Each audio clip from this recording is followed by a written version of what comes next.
Alors, voici la présentation de l'exercice 52, page 203. Donc, comme dans l'exercice précédent, il est important de faire la figure, hein, pas forcément en vraie grandeur, mais au moins faire la figure pour avoir une bonne idée de la représentation des points.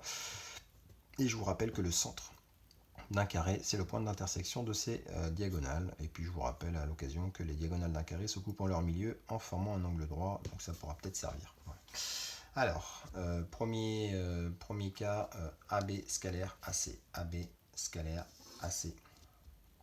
Eh bien ici, on a le même point de départ, A et A. Donc on va pouvoir projeter orthogonalement l'un des vecteurs sur l'autre, enfin l'un des points sur l'autre. Donc idéalement c'est le point C qu'on va projeter orthogonalement sur le point B. Alors ici on n'a rien à faire, hein, parce que le point C qui est ici, quand on le projette en formant un angle droit, ben, l'angle droit il est déjà fait, il est là, il est en B. C'est-à-dire que le point C va se retrouver au point B.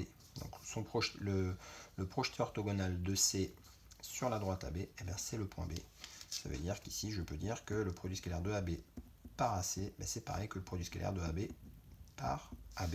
J'ai remplacé la lettre C par la lettre B, son projeteur orthogonal sur AB.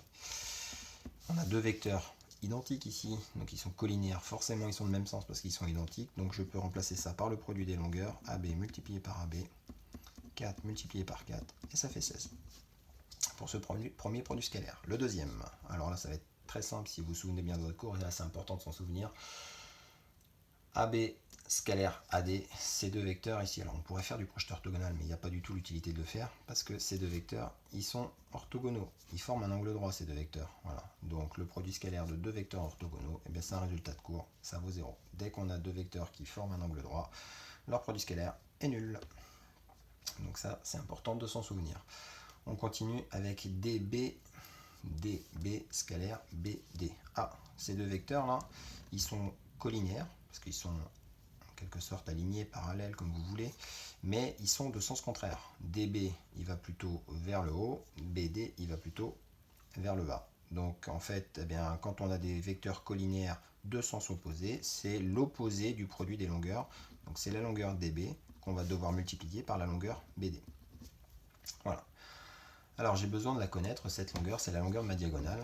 Et donc j'ai un petit travail à faire ici pour trouver la longueur de ma diagonale. Alors je vais vous le faire ici, ce petit travail.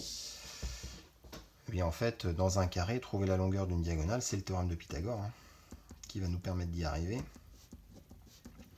Donc dans notre triangle ABD par exemple, eh bien on sait que BD au carré est égal à AD au carré plus AB au carré.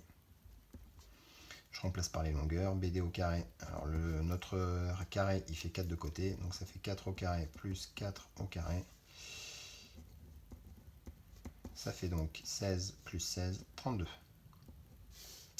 Donc la longueur BD, elle est égale à la racine carrée de 32. Voilà. Alors si on a des centimètres au début, on peut mettre des centimètres. Je ne vais pas calculer la valeur, j'en ai pas besoin. Ici, j'ai tout ce qu'il faut, hein. La longueur DB ou BD, elle vaut racine carrée de 32, donc ça fait moins racine carrée de 32 fois racine carrée de 32, et c'est donc égal à moins la racine carrée de 32 qu'on doit mettre au carré. Quand on met une racine carrée au carré, eh bien, il n'y a plus rien, donc il reste moins 32. Voilà pour ce produit scalaire. Et un dernier produit scalaire à calculer, le produit scalaire de DO par DA. Alors le produit scalaire de DO par DA, ici, eh bien, ici on a le même lettre qui est le point de départ de nos deux vecteurs, donc on va peut-être pouvoir faire du projeté orthogonal. Et l'idéal ici, c'est de projeter, si on veut, le point O orthogonalement sur DA. Donc ça, c'est une méthode qui marche bien. On pourra aussi projeter A sur DO. Si on projette A sur DO, on va arriver ici. Mais bon, le point O, on le projette orthogonalement sur DA. Alors on va l'appeler H si on veut. Donc, je peux dire que le produit scalaire de DO par DA, eh bien c'est pareil que DH par DA. J'ai remplacé le point O par son projeté orthogonal sur l'autre vecteur. Ces deux vecteurs, DH, DA, ils sont collinéaires de même sens, donc je peux les remplacer par le produit des longueurs.